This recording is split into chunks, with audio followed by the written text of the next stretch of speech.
అస్మద్గురుభ్యో నమః.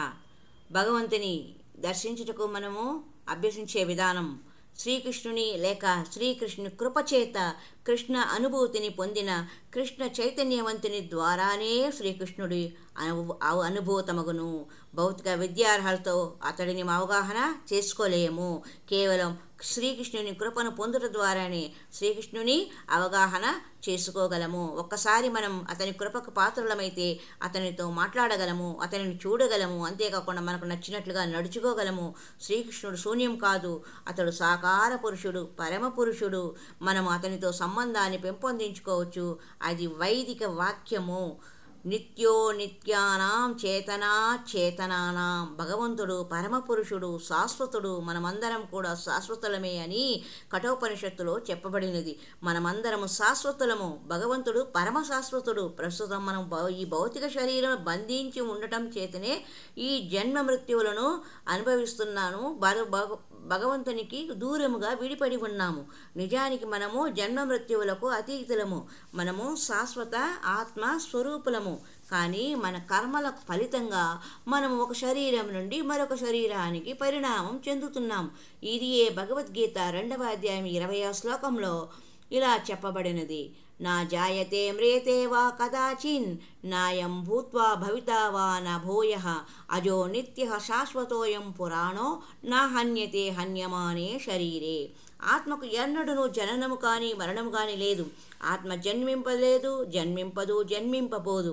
అది జన్మరహితం, నిత్యము, శాశ్వతము, పురాతనము. దేహము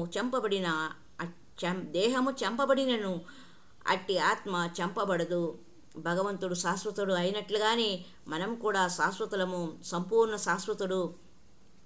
సంపూర్ణ స్వరూపుడైన భగవంతునితో మనము శాశ్వత సంబంధాన్ని ఏర్పరుచుకోగలిగితే మన శాశ్వత తత్వాన్ని అవగాహన చేసుకోగలము. నిత్యో నిత్యానాం చేతనా చేతనానాం అనగా భగవంతుడు శాశ్వతులలోకి పరమ శాశ్వతుడు.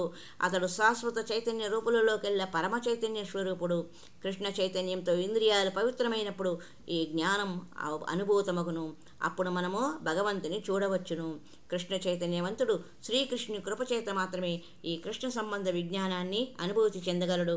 ఎందుకంటే అతడు భగవంతుని శుద్ధ భక్తియుక్త సేవలో సంతృప్తి చెంది ఉండును. పరిపూర్ణ జ్ఞానం ద్వారా వ్యక్తి పరిపూర్ణుడగును. ఆధ్యాత్మిక జ్ఞానం ద్వారా వ్యక్తి దృఢ నిశ్చయాన్ని కలిగి ఉండును. కానీ భౌతిక విజ్ఞానం కలిగిన వాడు విరుద్ధ బాహ్య సిద్ధాంతాలతో సులభంగా మోహానికి గురి అయి సంశయాలలో చిక్కుకొనును. శ్రీకృష్ణ భగవానునికి పూర్తిగా శరణు వేడి ఆత్మానుభూతిని కలిగినట్టి వ్యక్తి ఆత్మనిగ్రహాన్ని కలిగి ఉండును. ఎటువంటి భౌతిక పాండిత్యంతో అవసరం లేనందున అతడు భౌతికాతీతుడగును.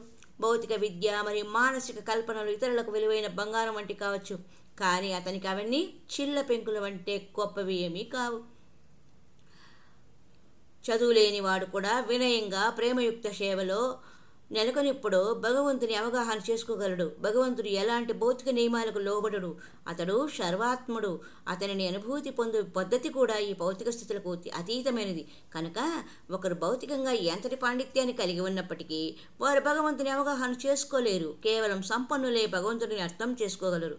జ్ఞాన సంపన్నులు పేదవారు అర్థం చేసుకోలేరని చెప్పుటకు వీల్లేదు. నిరక్షరాసుడైనను ఒకరు భగవంతుని అర్థం చేసుకోవచ్చును. ఒకరు తమ అపార భౌతిక విద్యార్థులతో తప్పుగా అర్థం చేసుకున్నట్టుకు అవకాశం ఉంటుంది. భగవంతునికి వలె భగవంతుని అవగాహనకు ఏ విధమైన అడ్డంకులు ఉండవు.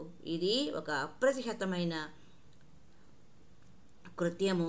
భగవంతుని గురించి తెలుసుకోవాలనే జిజ్ఞాస ఒక అప్రతిహతమైన నిరాటంకమైన సేవా కార్యక్రమము అని తెలుసుకోవాలి. హరే రామ రామ రామ హరే హరే, హరే కృష్ణ కృష్ణ కృష్ణ హరే హరే. హరి ఓం తత్సత్.